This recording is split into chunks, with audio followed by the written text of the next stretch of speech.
Hey everybody, welcome to day 124 of our Bible in a Year Plus podcast. I'm glad you decided to join us today. We have a great angel story today. John G. Patton was a missionary in New Hebrides, which is now called the nation of Vanuatu, an island nation in the South Seas.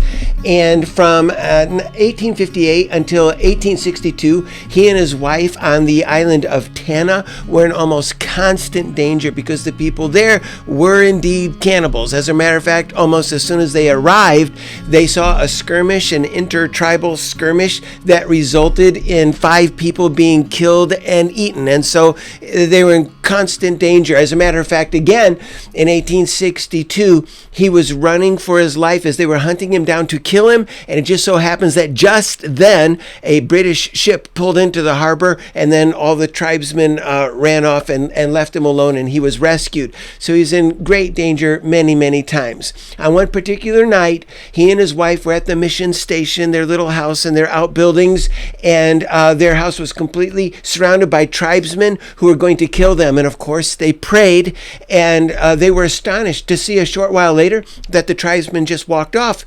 And so 1 year later, the chief of that tribe became a Christian. And the chief was talking to the missionary and asked John G. Patton, he said, who were all those men who were with you? And the missionary answered, there were no other people with us, just my wife and I were in the little cabin there. And they said, no. He said, there were hundreds of big men in shining clothing, and they had surrounded the mission compound, and we knew we shouldn't attack. And of course, the only explanation is that they had angel help. So that's pretty cool, right? Well, today we're going to read about one of the very best angel stories in all the Bible. And we are going to be reminded that even though the angels were always there and always watching, there's only one man who had any idea they were even there. And so we pick up the story in 2 Kings chapter 6, verse 1 in the King James Version of the Bible today with updated vocabulary. And the sons of the prophets said to Elisha, see now the place where we live with you is too narrow for us. Let us go, we ask you, to Jordan, and take from there every man a beam, and let us make a place there where we may live. And he answered, go. And one said, be content, I ask you, and go with your servants. And he answered, I will go. So he went with them, and they came to Jordan. They cut down wood. But as one was felling a beam, the axe head fell into the water, and he cried and said, alas, master, for it was borrowed. And the man of God said, where did it fall? And he showed him the place, and he cut down a stick and threw it in there, and the iron swam. Therefore he said, take it up. And he put out his hand and took it up. And the king of Syria warred against Israel and took counsel with his servants, saying, in such a place shall my camp be. And the man of God sent to the king of Israel, saying, beware that you do not pass such a place, for there the Syrians have come down. And the king of Israel sent to the place which the man of God told him and warned him of, and saved himself there, not once or twice. Therefore the heart of the king of Syria was sorely troubled for this thing, and he called his servants and said to them, will you not show me which of us is for the king of Israel? And one of his servants said, none, my lord, O king, but Elisha the prophet, who is in Israel, tells the king of Israel the words that you speak in your bedroom. And he said, go and scout where he is, that I may send and bring him. And it was told to him, saying, see, he is in Dothan. Therefore he sent their horses and chariots and a great army, and they came by night and surrounded the city. And when the servant of the man of God had risen early and gone out, see, an army surrounded the city, both with horses and chariots. And his servant said to him, alas, my master, what shall we do? And he answered, do not be afraid, for they who are with us are more than they who are with them. And Elisha prayed and said, Lord, I ask you, open his eyes that he may see. And the Lord opened the eyes of the young man, and he saw, and see, the mountain was full of horses and chariots of fire all around Elisha. And when they came down to him, Elisha prayed to the Lord and said, strike these people, I pray you, with blindness. And he struck them with blindness according to the word of Elisha. And Elisha said to them, this is not the way, neither is this the city. Follow me, and I will bring you to the man whom you seek. but he led them to Samaria. And it came to pass, when they had come to Samaria, that Elisha said, Lord, open the eyes of these men that they may see. And the Lord opened their eyes, and they saw, and see, they were in the midst of Samaria. And the king of Israel said to Elisha, when he saw them, My father, shall I strike them? Shall I strike them? And he answered, You shall not strike them. Would you strike those whom you have taken captive with your sword and with your bow? Set bread and water before them, and that they may eat and drink and go to their master. And he prepared a great banquet for them. And when they had eaten and drunk, he sent them away, and they went to their master. So the bands of Syria did not come any more to the land of Israel. But it came to pass after this, that Ben-Hadad, king of Syria, gathered up all his army, and went up and besieged Samaria. And there was a great famine in Samaria, and see, they besieged it until a burro's head was sold for 80 pieces of silver, and the fourth part of a cab of dove's dung was sold for 5 pieces of silver. And as the king of Israel was passing by upon the wall, there cried to him a woman, saying, Help, my lord, O king. And he said, If the Lord does not help you, whence shall I help you? Out of the barn floor, or out of the winepress?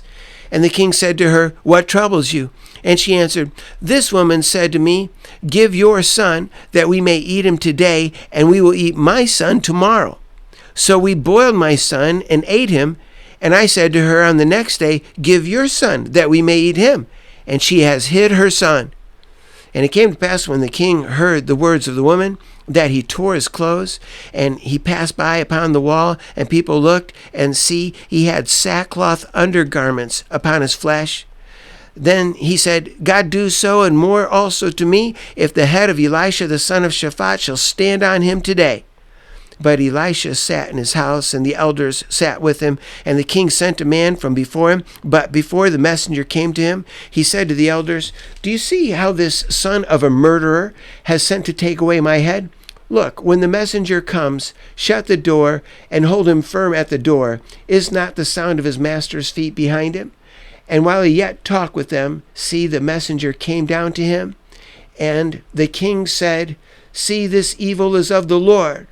Why should I wait for the Lord any longer? Chapter 7. Then Elisha said, Hear the word of the Lord.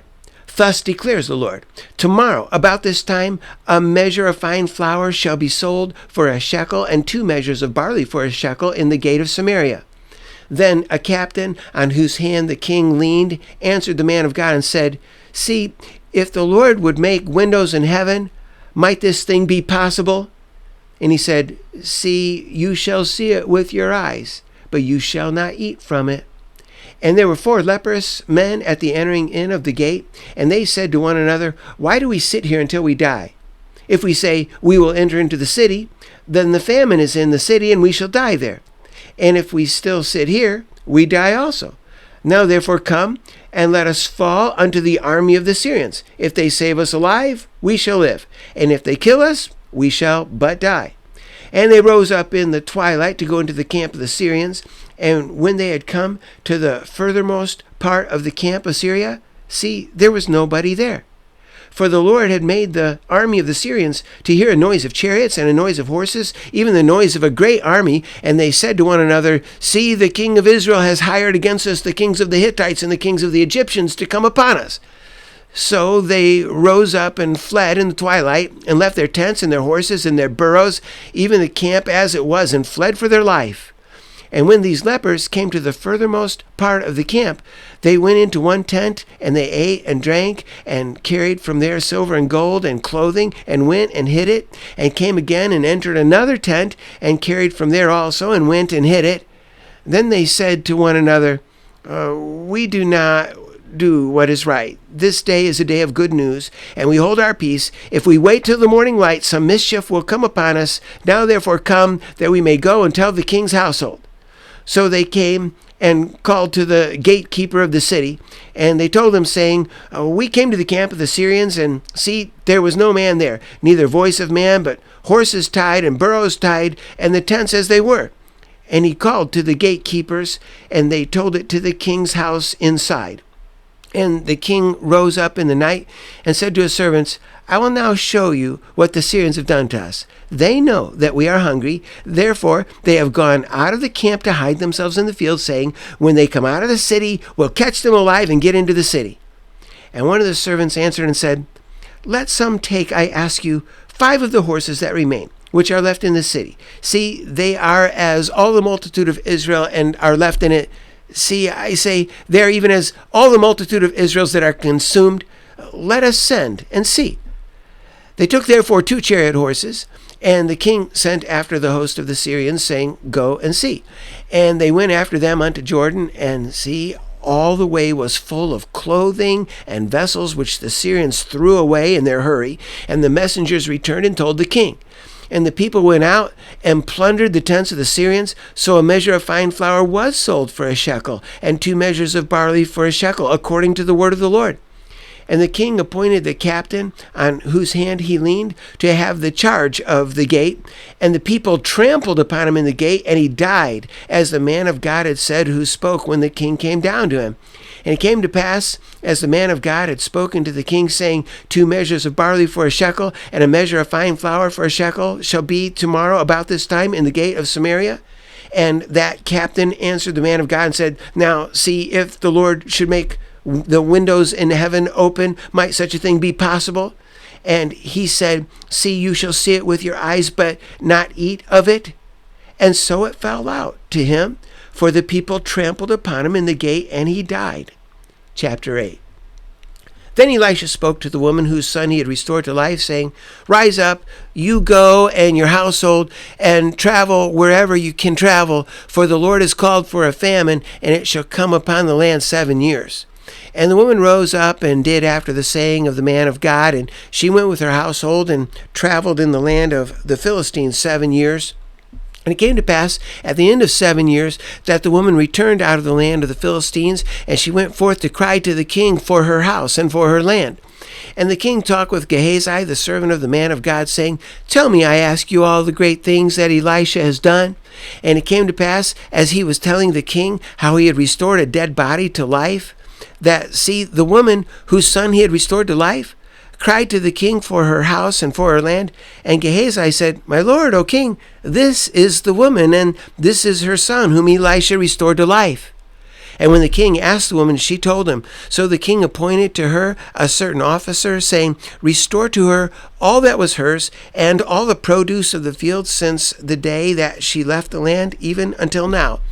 And Elisha came to Damascus, and Ben-Hadad, the king of Syria, was sick. And it was told to him, saying, the man of God has come here. And the king said to Hazael, take a present in your hand, and go meet the man of God, and inquire of the Lord by him, saying, shall I recover from this disease? So Hazael went to meet him, and took a present with him, even every good thing of Damascus, 40 camels burden, and came and stood before him, and said, your son Ben-Hadad, king of Syria, has sent me to you, saying, shall I recover from this disease? And Elisha said to him, go say to him, you may certainly recover. Howbeit, the Lord has showed me that he shall surely die. And he set his face steadfastly until he was ashamed. And the man of God wept. And Hazael said, why do you weep, my lord? And he answered, because I know the evil that you will do to the children of Israel. Their strongholds you will set on fire, and their young men you will slay with the sword, and you will dash their children, and rip up their women with child. And Hazael said, but what, is your servant a dog, that he should do this great thing? And Elisha answered, the Lord has shown me that you shall be king over Syria. So he departed from Elisha and came to his master, who said to him, what did Elisha say to you? And he answered, he told me that you should surely recover. And it came to pass the next day that he took a thick cloth and dipped it in water and spread it on his face, so that he died. And Hazael reigned in his place. And in the 5th year of Jehoram, the son of Ahab, king of Israel, Jehoshaphat being then king of Judah, Jehoram, the son of Jehoshaphat, king of Judah, began to reign. He was 32 years old when he began to reign. He reigned 8 years in Jerusalem. And he walked in the way of the kings of Israel, as did the house of Ahab. For the daughter of Ahab was his wife, and he did evil in the sight of the Lord. And the Lord would not destroy Judah for David his servant's sake, as he promised him to give him always a light, and to his children. In his days, Edom revolted under the hand of Judah and made a king over themselves. So Jehoram went over to Zair and all the chariots with him, and he rose by night and struck the Edomites who surrounded him round about, and the captains of the chariots, and the people fled into their tents. Yet Edom revolted from under the hand of Judah unto this day. Then Libnah revolted at the same time. And the rest of the acts of Jehoram and all that he did, are they not written in the book of the Chronicles of the kings of Judah? And Jehoram slept with his fathers and was buried with his fathers in the city of David, and Ahaziah his son reigned in his stead. In the 12th year of Jehoram the son of Ahab king of Israel, Ahaziah the son of Jehoram king of Judah began to reign. He was 22 years old when he began to reign, and he reigned 1 year in Jerusalem, and his mother's name was Athaliah, the daughter of Omri, king of Israel. And he walked in the way of the house of Ahab, and did evil in the sight of the Lord, as did the house of Ahab, for he was son-in-law of the house of Ahab. And he went with Jehoram the son of Ahab to the war against Hazael, king of Syria, and Ramoth Gilead, and the Syrians wounded Jehoram. And King Jehoram went back to be healed in Jezreel of the wounds which the Syrians had given him at Ramah when he fought against Hazael, king of Syria. And Ahaziah, the son of Jehoram, king of Judah, went down to see Jehoram, the son of Ahab, in Jezreel, because he was sick. And that concludes chapter 8. Okay, well, we have to go fast and furiously through the kings of Israel and the kings of Judah. You know that there are 20 kings of Israel and 20 kings of Judah. The only trouble with saying that is one of the kings of Judah wasn't actually a king, it was a queen. That's Athaliah. But 20 regents in each of the nations, the northern kingdom and the southern kingdom. In chapter 6, verses 1 through 7, we have a story of Elisha, and this is the axe head story. You remember the story? The axe head flies off the handle of the axe, goes in the water, and this prophet, a young prophet, comes to Elisha. He says, "It was borrowed. It's not even mine, and it's gone. It's sunk in the water." And we have this great story of Elisha then taking a stick and throwing it in the water. And when he threw the stick in the water, the iron axe head, which is rare and heavy, it floats up, and then the young prophet is able to grab it up out of the water. This is a great story because of the symbolism, because it shows us that God cares for the small things. Even though iron is valuable, an axe head is still a small thing, even in those days, and yet God cares about it, and Elisha was able to restore the axe head to the young prophet, who was then able to give it back to the rightful owner. And so that's a great story about God's care in the small things. But it also has great symbolism, because you see that when Elisha took a stick, a piece of wood, and threw it in the water, then the problem was solved. That is, what was lost and hopeless is now elevated and rescued. And that's what happens with the Lord Jesus in every hardship we ever have in life.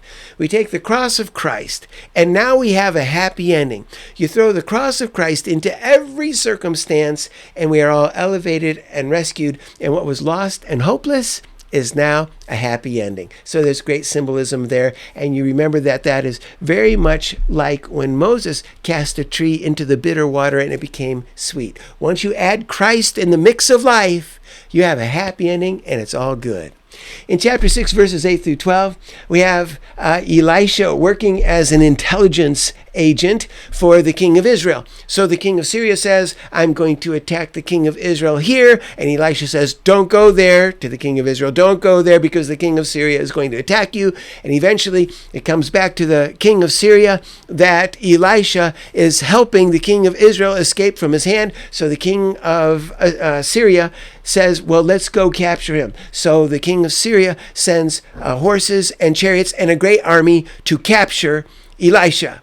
And this is the instance where somehow Elisha knew that there was an angelic army helping him, and his servant didn't know. Nobody knew except Elisha. And so Elisha prays, "Lord, open his eyes." And there it is, this great army of angels with horses and chariots, angelic horses and chariots, and nobody knew it was happening. And it's like it's invisible to us, but it's there. There are these watchers. In Daniel chapter 4, the term watchers is used for angels 4 times. And so the angels are watching us, and it's a great story. We're going to come back to that in a minute. In chapter 6, verse 24, we see round 2 of troubles with Syria against Israel. And in this case, King Ben-Hadad of Syria is menacing Israel, lays siege to the capital city of Samaria, and the people in the city are now being starved out. It is in this context that in chapter 6, verses 28 and 29, we have the horrific story of the woman calling to the king and saying, "You have to help me." The king says, "What's wrong?" The woman explains that she had a baby and her roommate had a baby, and they agreed amongst themselves that they would kill her baby and eat her baby today, and then her roommate would have her baby killed and eaten the next day, and then they would have food in the famine. And when the king heard this is King Jehoram, he tears his clothes, and he's absolutely miserable. He can't believe what he has heard. Now, just so you know, this was prophesied, right? Remember, in Leviticus 26, in Deuteronomy 28, the Lord said, if you won't obey me, this is exactly what's going to happen. There will be infant cannibalism in Israel. And it did indeed happen. And we're going to say more about this again in the future. But we know that in 70 AD, with the fall of Jerusalem, so, all of these years later, 800 years later, the same thing happens again. And Josephus records that there was this mother named Miriam who had killed and begun to eat her own baby, and these people came in to steal her food, and they realized that she had killed her own baby, and the bandits were so disgusted that they turned around and walked out. They would rather starve to death than do what that mother was doing. And this is exactly what God said would happen, and so it is coming to pass. In chapter 6, verse 31, we see King Jehoram, the wicked son of Ahab and Jezebel, is determined to kill Elisha. Just like Jezebel was once determined to kill Elijah, now her son is determined to kill Elisha, the younger prophet who took Elijah's place. And he has blamed Elisha and the Lord for all the famine and all the hardship. And so he says, I'm going to kill Elisha. He sends a messenger, and Elisha said, a messenger is coming, and we're going to hold him fast at the door. The king is coming right behind him, and the king says, he wants to kill Elisha. All right, so that leads us right into chapter 7. In chapter 7, Elisha says, well, let me tell you what's going to happen here. What's going to happen is tomorrow, not long from now, right? Tomorrow, you're going to see that food is being sold very inexpensively. There's plenty of food, and there's no more famine. At that point, at the beginning of chapter 7, one of the captains of the king of Israel, Joram, he says, even if the Lord were to open up windows in heaven and cause it to rain right now, this is impossible. It can't be done. So Elisha looks at him and says, all right, well, here's what's going to happen. You're going to see that this miracle does indeed take place. There's going to be plenty of food tomorrow, but you don't get to have any of the food because you have doubted the Lord, the word of the Lord. And so in chapter 7, verses 6 through 7, you see that the Lord makes a supernatural sound effect of horses and chariots, evidently, once again, an angel army, right? Evidently, maybe not, but maybe. The sound of an angel army, and the Syrians imagine that this is an army from either the Hittites or the Egyptians coming to help Israel, and they're so frightened that they run away, and they run in such a way that they just abandon everything. They throw down all of their equipment, all of their food, they leave everything and run away. And now we have the story of the 4 lepers in verses 9 through 11. And the lepers say, you know what? If we just hang around here, we're going to die in the famine. So let's surrender ourselves to the Syrian army. And if they kill us, well, that's what was going to happen to us anyway. And if they save us alive, then we live. And so they go to the camp, and they find that there is no soldier left. They've dropped everything, their food, their tents, their equipment, their ammunition, everything. It's gone. The things are there. The army is gone. And so the lepers become heroes. They tell the king this is what has happened. And sure enough, now there's plenty of food because all the provisions of this great army have been left sitting there. The people can have all the food, all the animals, everything. And so when the people on the inside of the gates of Jerusalem realize that this is taking place, they're excited. They rush out to grab the food that the opposing army has left, and they trample the captain that said, oh, this is impossible. It could never happen. They trample him to death and he dies. And so in chapter 8, we see that this is indeed a fulfillment of the prophecy of Elisha when he said, you will see that the miracle comes to pass, but you don't get to taste any of the food, because he was stampeded and he died in the stampede. Notice that there is this great story in chapter 8 as well of the king asking Gehazi, servant of Elisha, to tell the great stories of Elisha. And so obviously this is out of order because Gehazi was stricken with leprosy previously in 2 Kings. But the stories are out of order, and that's true of so many places in the Bible. The book of Judges had stories out of order, and the Samuel Chronicles have stories out of order, and this is out of order in the book of the Kings. At any rate, so Gehazi is still living at this time. The king says, tell me the great stories of Elisha. And he's telling the story of the boy who was raised from death, the Shunammite woman's son who was raised from death by Elisha. And as he's telling the story, the woman comes in and says, I went away for the famine. I was told to go away. I went away, and now I'm back, and there are squatters on my property, and they won't give me my property back.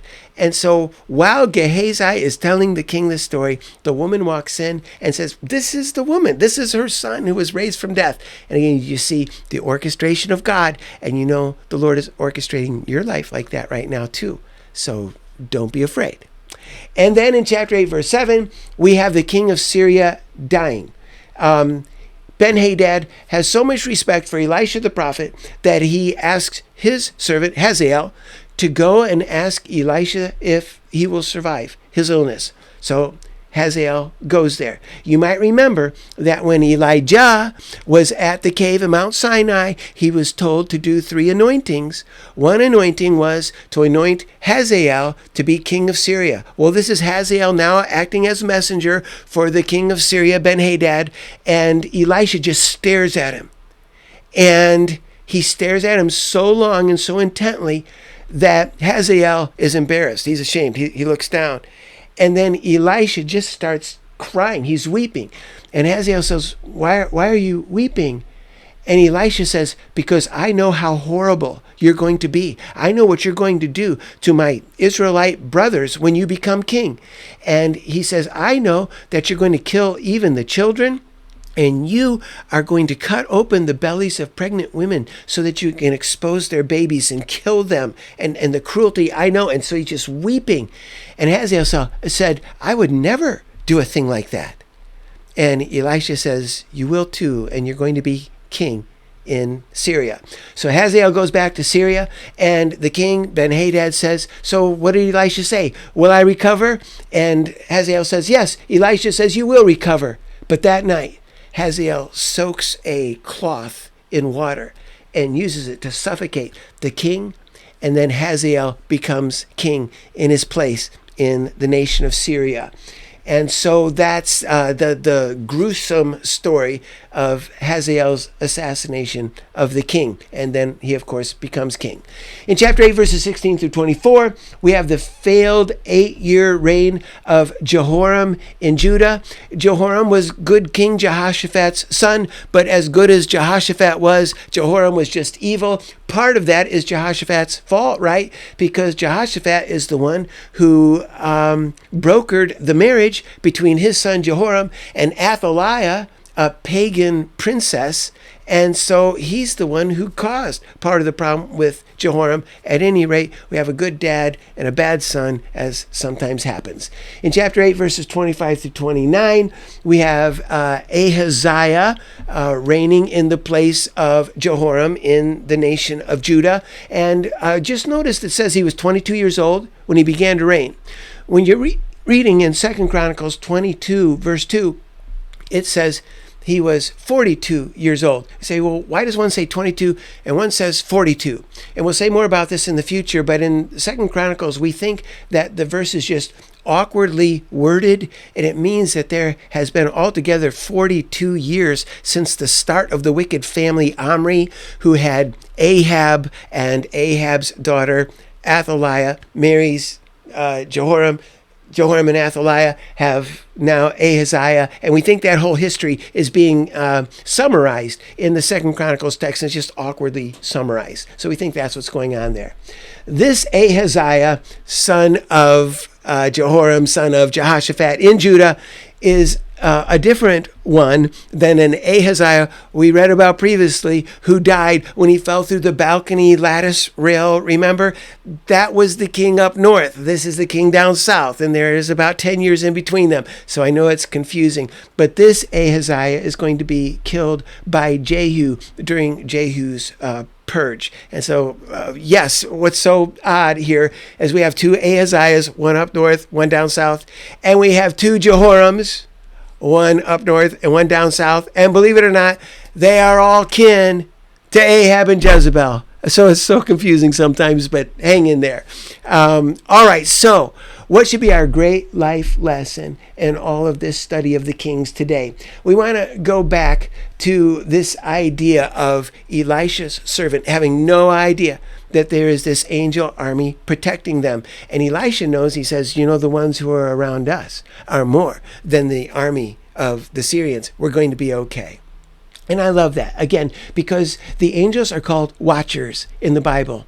And when you understand what's happening here, these watchers, these angels are watching you. If you're a believer, these angels are watching you. I mean, we're sure of that. They watch over unbelievers in certain circumstances as well. But they are ministering spirits, says the book of Hebrews, sent forth to minister to you who shall be heirs of salvation. So they are watching over you. And that's quite a thought. There will never be a hardship that comes to you that is not approved by God, because his angels keep away all the unapproved hardships, the unapproved natural disasters, the unapproved enemies, spiritual, demonic enemies. They're kept away by the watchers. And so I would like for this to be our prayer today as we remind ourselves with thanks that the Lord has these watchers in place like today, like, right now, which is kind of cool, right?